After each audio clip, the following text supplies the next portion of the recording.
So I just finished binge watching a Netflix original series, Teenage Bounty Hunters, and that shit is crazy.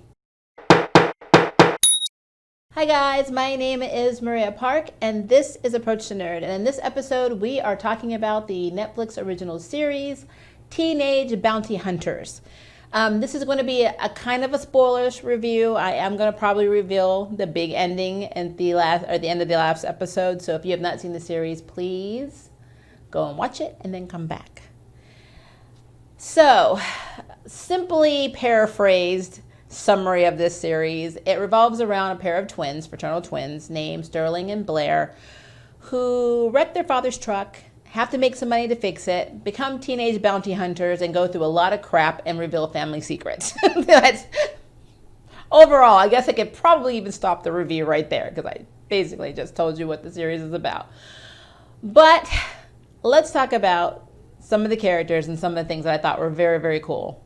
So again, you have Sterling, who is the blonde, sweet, everybody loves twin. And then you have Blair, who's kind of like the loudmouth activist who speaks her mind and is extremely opinionated, but there's a lot more going on with her as well as Sterling than meets the eye.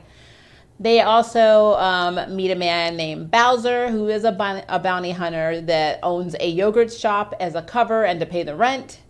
And he is played by Kadeem Hardison, and I kept looking at him. I'm like, I've watched A Different World when I was younger, and Dwayne Wayne with the flip-up glasses, and I kept looking, and I'm like, I know this man. And like when I finally figured out who it was, I was like, what? Because he looks completely different in this, but his character is very cool.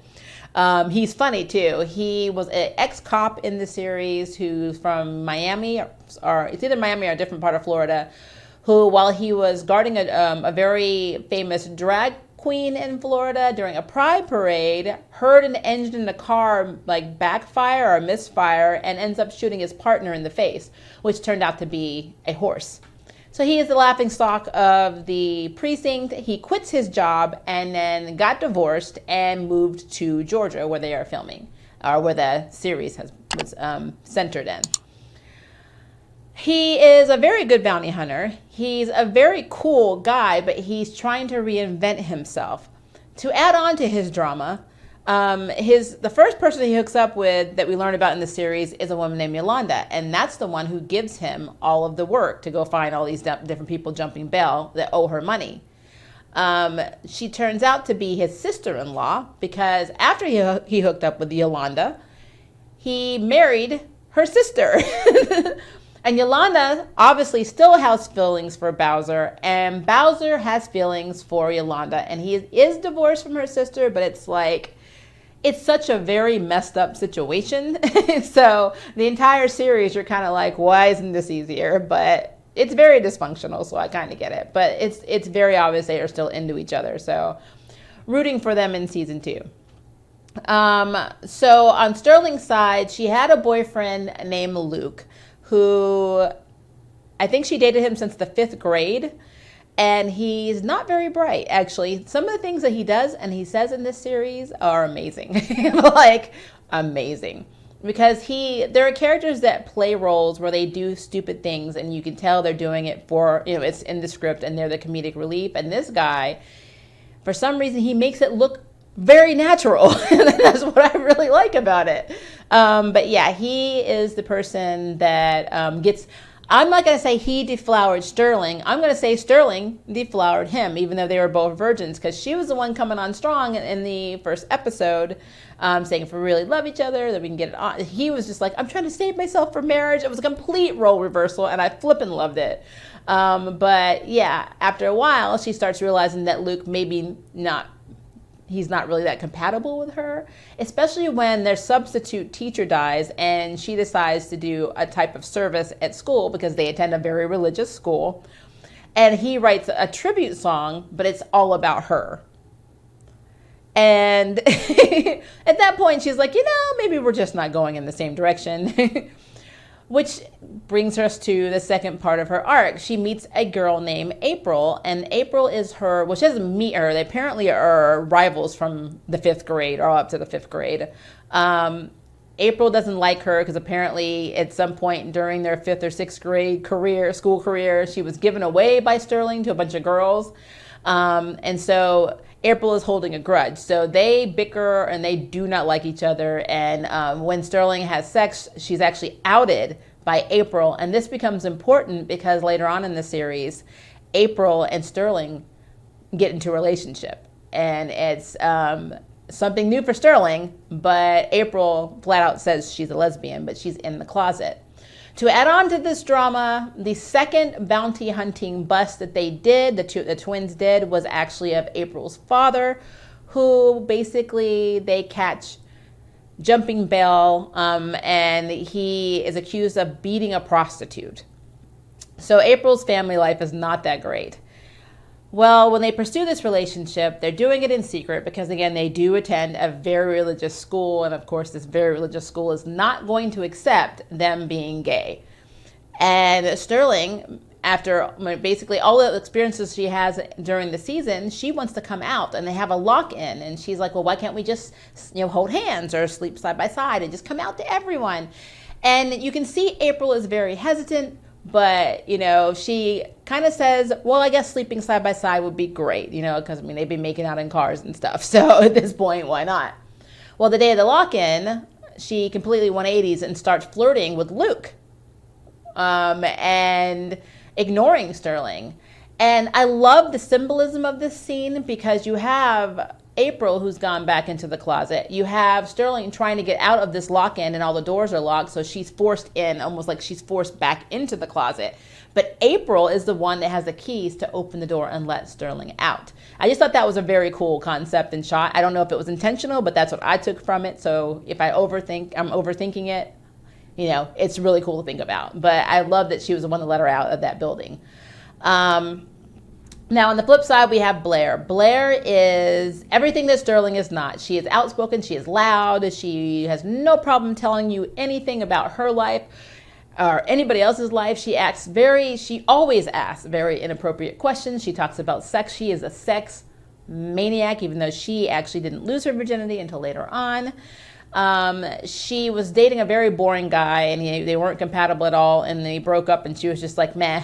But then she meets a guy at the country club, her family's country club, named Miles, and he's black. And so there are a lot of things that I guess she kind of doesn't know about relationships. And she, at first, you're thinking she's embarrassed because she's dating this black guy who's potentially poor, and she's from a very prominent white family who are Republicans and who are NRA supporters and things like that. Very, very conservative, dating this black guy. But actually, she's more embarrassed about where she grows up or her household with him. So she basically, their first date is in a bargain center, which was hilarious. But long story short with that, he turns out to be the son of a Democratic politician and has a lot of money. So really the valet job is just him wanting to have a job. So I thought that was very interesting. But because of the bounty hunting, their relationship basically dissolves because she keeps disappearing and she's not able to tell him why. It's kind of like the superhero, civilian form complex we see in hero shows and movies and comics. She's not able to just let on what she is, because technically speaking, these are two twin girls who are underage. They are teenagers who are bounty hunting without a license and without a gun license. And everyone in their family can shoot a gun, which is hysterical.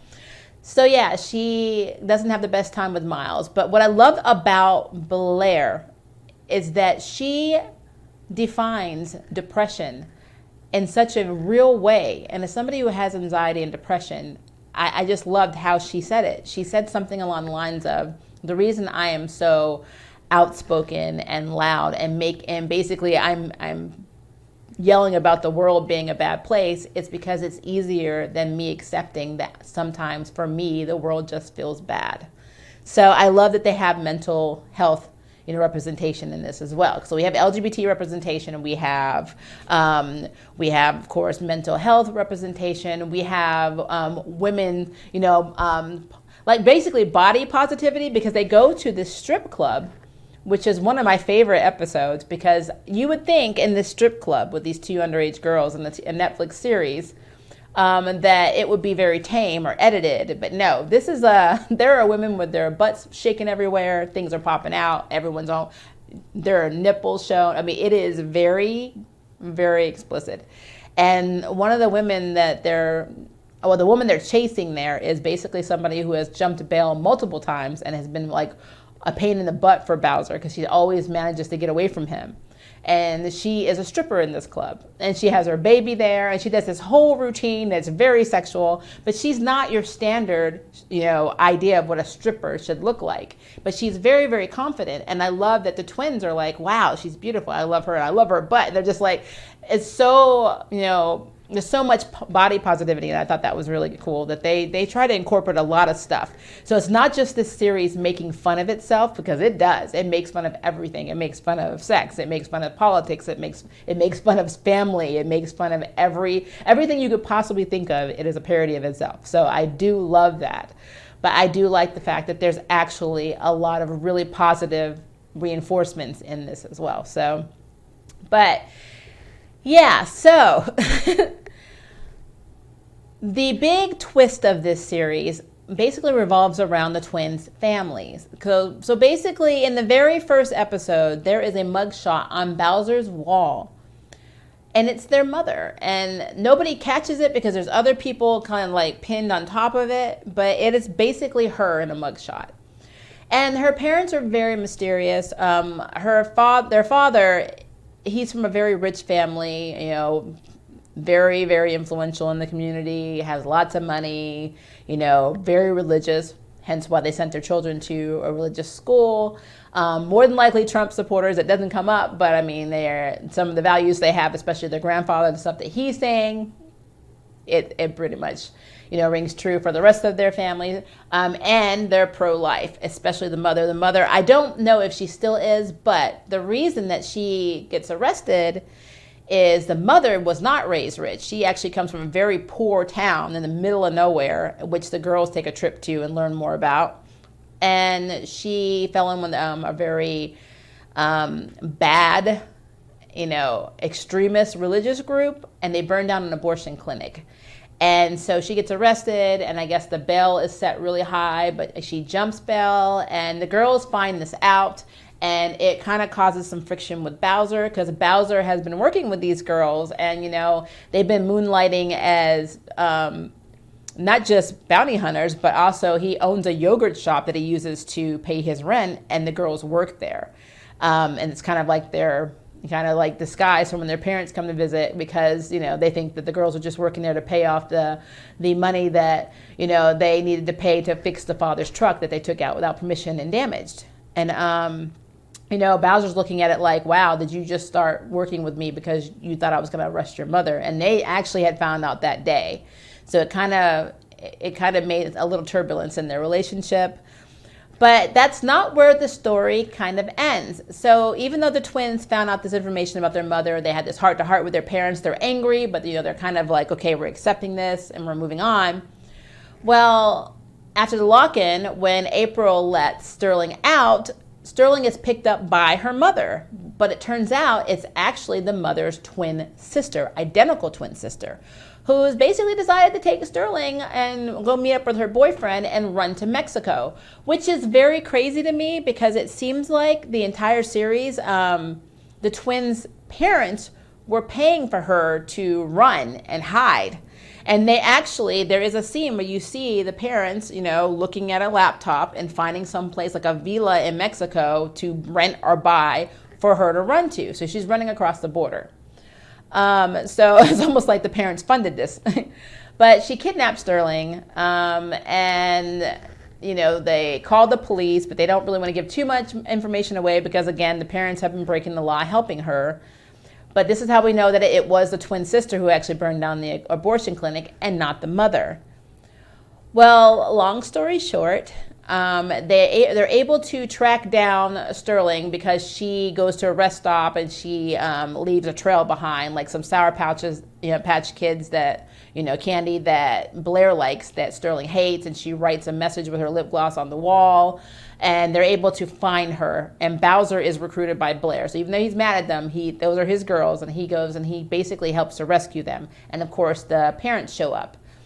And the twist of this is The reason Sterling was grabbed is because she actually is not Blair's twin sister. She's her cousin, and the mother's sister is her biological mother. I don't know who the father is, but somehow they ended up with Sterling, and she was just raised. I guess maybe the twins were pregnant at the same time, so they're the exact same age. And then that also makes me wonder if that's true, because if they're lying about her being their daughter, they could have lied about her age. So I don't really know how old Sterling is actually supposed to be. So there is a lot that gets revealed in this story. And it makes you wonder what season 2 is going to be like, because we had Bowser, who basically was giving up and going back to Florida, thinking there was nothing for him there because he was into Yolanda, and Yolanda's seeing one of the other bounty hunters who basically is a bounty hunter / reality star who has cameras following him everywhere. It's hilarious. You have the 2 twins who now realize that they are cousins. We have the situation with April. Even if Sterling does get back with April and April decides to come out of the closet, will April ever forgive her for being the bounty hunter that helped arrest her dad in the first place? And that's going to cause some drama. We don't know what's going to happen with Luke and Sterling, because she was feeling so rejected and hurt, kissed him and decided to play it safe. And that makes me wonder if in season 2, since Sterling now knows that she's not the biological daughter, that she's actually the daughter of the crazier twin, if she's going to want to be even more 100% straightforward and do everything right and be perfect because of that, and ignore her feelings and get back with Luke and then have her life planned out, which is what she didn't want originally. We don't know what's going to happen with Blair, because Blair has admitted that she has depression issues, and I don't know what this is going to do, because the closest person to her is Sterling. They are twins, or they thought they were twins. They have this crazy way of communicating with each other where they're just talking and nobody else can hear them. And ironically, so did their mother and the aunt, or I guess Sterling's mother and Blair's mother. They were able to talk to each other that way too, like some weird, creepy twin telepathy, where it's basically full conversations that we don't see that they're having with each other. So yeah, there's so much that happened in this series, and so much potential for season 2.